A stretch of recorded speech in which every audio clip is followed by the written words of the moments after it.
Я ковырялся в Vivo X300 Pro последних несколько дней и насчитал 16 нововведений, которые, как по мне, стоят твоего внимания. И так как у всех людей приоритеты разные, чтобы понять, имеет ли смысл тратиться на X300 Pro, Досмотри ролик до конца. иначе пропустишь какие-нибудь важные мелочи. Нихао, комрад, ты на канале Марк Викторсон. Со мной ты и на Китай посмотришь, и о китайских гаджетах узнаешь. И заказать их из Китая можно прямо у меня в XFC Store по выгодным ценам у лично проверенных поставщиков. Самое первое, что я подумал, когда взял в руки Vivo X300 Pro, так это ж Oppo X8 Ultra, только с надписью Vivo. Реально, и кнопка здесь, и форма шайбы, как бы, они реально очень похожи, разве что клавиши камеры нет. Но во всем остальном это реально очень похоже на Oppo X8 Ultra. Но самое главное, что мы все получили плюс в виде максимально плоского экрана, без псевдопокатостей, псевдо-всяких этих скруглений. Потому что на X200 Pro и X200 Ultra это реальная проблема. Найти нормальный чехол, который и красиво бы выглядел, и в руках приятно лежал, и при этом защищал бы экран, невозможно. Я вот хожу с карбоновым чехлом, мне он очень нравится в руках, но не защищает экран. У меня здесь пленка, видите, она по углам просто отпупыривается. Я хейтил это в обзоре на X200 Pro, X200 Ultra я за вот этот псевдоплоский экран тоже хвалить не буду, но вот это вот замечательно. Теперь легко защитить, нормально можно подобрать чехол, который будет красивым и приятно в руках лежать, и защищать будет экран. В целом мы плоские экраны только приветствуем. Палец вверх. Ну и, конечно же, так как здесь экран плоский, я первым делом полез в настройки, чтобы убедиться, появились ли здесь вот эти вот замечательные эффекты на уведомления и звонки, потому что у моей жены X200 Pro Mini там экран по-настоящему плоский, и вот эти замечательные радуги и прочие эффекты, которые, кстати, есть и на Samsung, мне они там очень понравились, и на LG тоже в прошлом были, мне это очень понравилось, и так как на X200 Ultra и X200 Pro не настоящий плоский экран, этих эффектов здесь нет, здесь только унылые вот эти вот, как для экранов водопадов.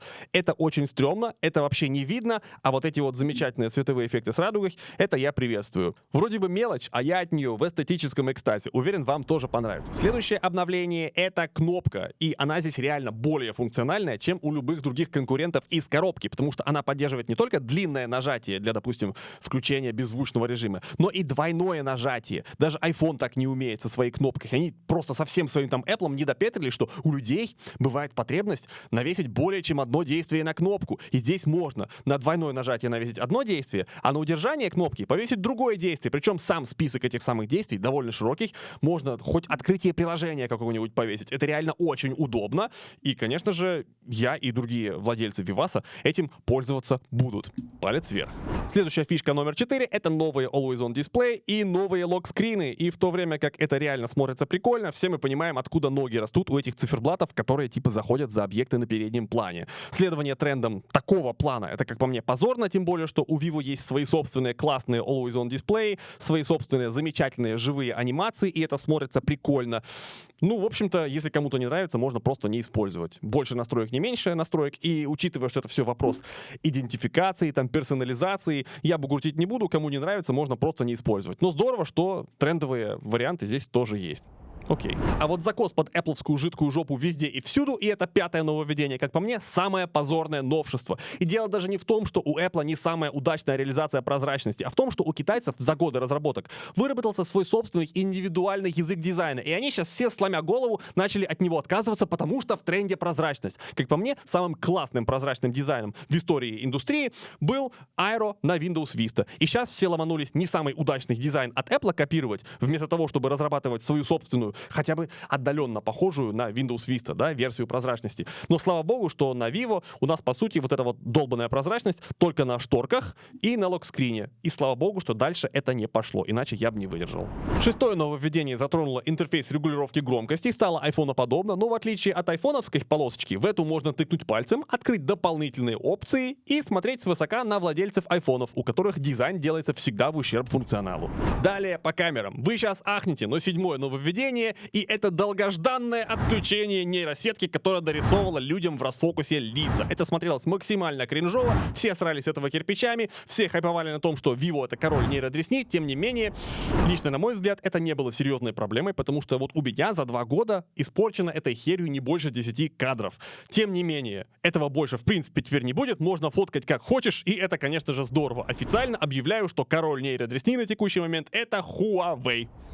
Пункт 8. Переработанные Главное — настройки камеры. Теперь, как и на Samsung, на Vivase можно подключать всякие интеллектуальные оптимизации, работа которых видна, если сразу после съемки фото перейти в галерею. Обычно видно, как фото прямо на глазах преображается. Так вот, это все можно теперь подключать. Отключаем в интеллектуальной оптимизации HDR, ночное синее небо. А для нейросети, которая улучшает цифровой зум, можно вообще 3 степени настройки задать. Это мы все очень любим, но проверить, как это все работает на практике, у меня еще пока что не было времени. Однако, я сегодня вечером лечу в Гуандун на Кантонскую выставку, там еще на несколько выставок, и, конечно же, я буду много фоточек постить к себе в Телеграм-канал. До Ютуба это все дойдет не скоро. Если вы хотите максимально актуальную информацию, заходите ко мне в Телеграм-канал. Там я буду в течение следующих нескольких дней много постить фоточек с X300 Pro и сравнивать буду с X200 Ultra. Пункт номер 9. Серийная съемка получила переключатель качества и скорости. Как по мне, очень важное нововведение, так как большинство людей вот так вот тапая несколько кадров подряд, по сути, тоже делают серийку. И такие кадры, между которыми мало времени проходит, как правило, хуже в качестве, чем одиночные кадры, между которыми проходит там 1-2 секунды, потому что смартфон просто не успевает все эти алгоритмы применять к снимкам, и, естественно, они получаются худшего качества. Так вот, теперь у нас над этим есть контроль, и такие нововведения мы однозначно приветствуем. Пункт номер 10. В автофоторежиме кнопочка HDR теперь называется естественный свет и работает наоборот. То есть, когда мы отключаем HDR, это естественный свет, потому что раньше люди включали все опции и думали, что от этого качество будет выше. Но по факту снимки получались менее естественными, но когда люди отключают HDR, они думают, что они чего-то лишились. И поэтому теперь эта опция названа позитивно. То есть, когда ты отключаешь HDR, это естественный свет. На мой взгляд, правильное движение, потому что большинство людей все-таки не шарят, и они думают, что все нужно включить, чтобы было круче. На самом деле нет, не всегда. Ну вот, собственно, теперь с опцией естественный свет HDR отключен, и это делает снимки более естественными. В общем, на тестовых снимках это сразу видно, но насколько это решает на практике, я еще выясню. Может быть, там еще какие-то дополнительные опции. В Телеграме следите за фоточками в следующие несколько дней. Номер 11. Отдельный режим телеконвертера убрали, и теперь телеконвертер — это опция, которую можно включить практически в любом фото- или видеорежиме, кроме видеорежима с программным боке. Вообще, он называется типа портретное видео, но в мое время портретное — это ориентация, как раз смартфон держишь вот так вот вертикально, а вот это вот называлось ландшафтная ориентация, а не горизонтальная. Ну теперь это вертикально, а это горизонтальная, а портретным называют фото- и видеорежимы с программным боке. Но вообще-то портретное видео бывает и в горизонтальной ориентации, и в портретном режиме фоткают или видео снимают не только людей, поэтому шиза вот это вот, к сожалению, продолжается. Но в любом случае телеконвертером теперь пользоваться будет удобнее. Номер 12. Сам видеорежим с программным боке теперь умеет писать в 4К 60, впервые в индустрии, и это вообще потрясающе, учитывая, что у Apple более мощные процессоры и больше программистов. Непонятно, почему первыми не сделали это именно они. Но, тем не менее, как по мне, самая главная фишка этого видеорежима заключается даже не в том, что здесь можно раздельно менять боке и вот это вот все, а в том, что здесь можно снимать с творческими цветами теперь в 4К 60. Причем в некоторых профилях можно раздельно тонировать окружение и людей. И если Sony и Huawei в 4К 60 тоже умеют снимать в творческих цветах, то снимать в 4К 60 и творческих цветах, и раздельно тонировать, и еще и программное боке на текущий момент умеет только Vivo. И в то время как это все равно баловство, потому что работает это не идеально. Для соцсетей сразу на смартфоне снимать это удобно, и поэтому здорово, что Vivo это сделали первыми. Номер 13. В портретном фоторежиме, то есть фоторежиме с программным боке, добавилось несколько AI-сцен со сменой погоды, добавилась нейросетевая ретушь, добавился инструмент, который позволяет вам автоматически кадрировать снимок нейросетью и даже убрать ненужных людей с кадра еще до того, как это фото сохранится в галерею. То есть раньше нужно было заходить в галерею, потом руками убирать ластиком этих ненужных людей, потом повернуть фото, если вы криво его скомпоновали. Теперь это все делается прям в одну кнопку, и это замечательно. Но до вчерашнего вечера у меня в настройках камеры был еще один пункт меню, в котором предлагалось оплачивать некоторые нейросетевые функции. И так как с последним обновлением этот пункт меню выпилили, я сейчас не уверен, будут ли они в будущем возвращать платные нейросетевые функции или нет. Но если они это сделают, это совершенно справедливо, потому что если нейросетка крутится не локально на смартфоне, а в чужом облаке, то она задействует чужие ресурсы, и за это, соответственно, требуется платить. Поэтому лично я в будущем хочу собрать себе комп с 120 или там 256 гигабайтами оперативки, чтобы запустить несколько нейросетей у себя локально, не делиться ни с кем данными о том, что я там на компе делаю, но, конечно же, такой комп собрать даже сейчас очень дорого. Поэтому задумайтесь о том, хотите ли вы вот эти все нейросетки у себя на телефоне крутить или на компьютере локально. Если да, то об этом нужно заранее подумать, нужно собрать соответствующую железку, потому что нейросетевые функции, которыми мы сейчас все бесплатно пользуемся, задействуют чужие ресурсы, и за них, естественно, кто-то платит. Либо мы делясь своими данными, либо инвесторы это все покрывают с расчетом, что в будущем мы к этому привыкнем, и нас за это все, в общем, поголовно заставят платить. Я не знаю, как все будет в будущем, но хочу себе, в общем, как я уже сказал, собрать комп, на котором можно было бы эти нейросетки, которые сейчас еще доступны к скачиванию локальному, крутить без подключения к интернету. Номер 14. В Pro-видеорежиме на Vivo X300 Pro без проблем можно включить логарифм, а потом отключить шумодав без всяких читерств, потому что на X200 Ultra на текущий момент, чтобы отключить шумодав в логарифмическом профиле, нужно читерить с переходом в Pro-фото режим, тогда этот самый ползунок шумодава разблокировывается. После этого можно вернуться обратно в Pro-видеорежим и снимать логарифмическое видео без шумодава. Это на самом деле очень важно для тех, кто обрабатывает видео на компьютере, потому что отключение шумодава, которое на смартфонах не очень эффективное, то есть он просто гасит вообще все. И деталь, и шумы, и текстуры, все гасит. Отключение шумодава позволяет получить большую гибкость для обработки материала потом на компьютере. И учитывая, что сенсоры здесь уже довольно такие современные, материал со смартфонов, в принципе, можно неплохо таки матчить даже с камерами взрослыми на текущий момент. И возможность отключить шумодав на вивасах делает логарифм с вивасов на текущий момент самым лучшим в индустрии. Если ты, мой дорогой зритель, видеограф, и ты хочешь купить себе смартфон под видеомонтаж, Vivo X200 Ultra или X300 Pro будет лучшим выбором, без шуток. Я снимал уже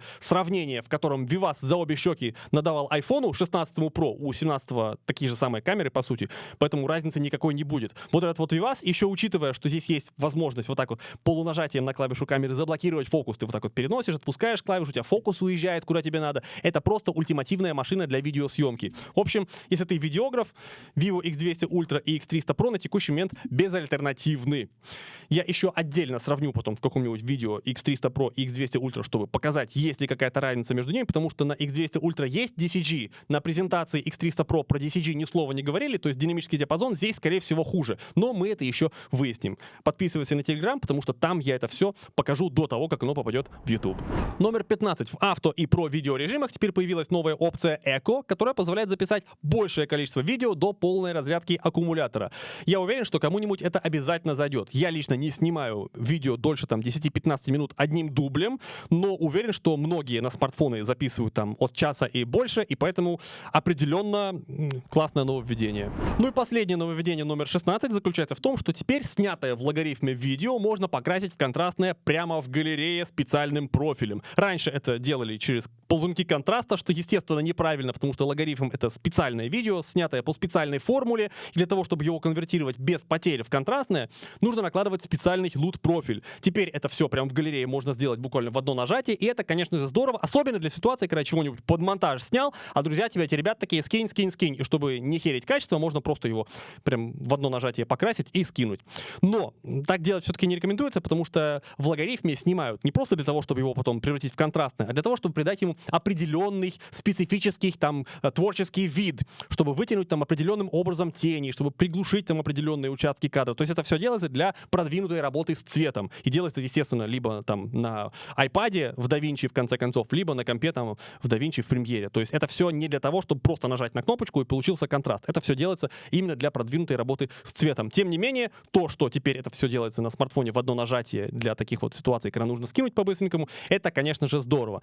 Ну и на этом все. Господа, как вы думаете, какие из этих нововведений с обновлением на Origin OS 6 придут на X200 Ultra и X200 Pro? Голосуем, вангуем, пишем в комментариях свои догадки. И на этом у меня все. Увидимся в следующем ролике. Пока.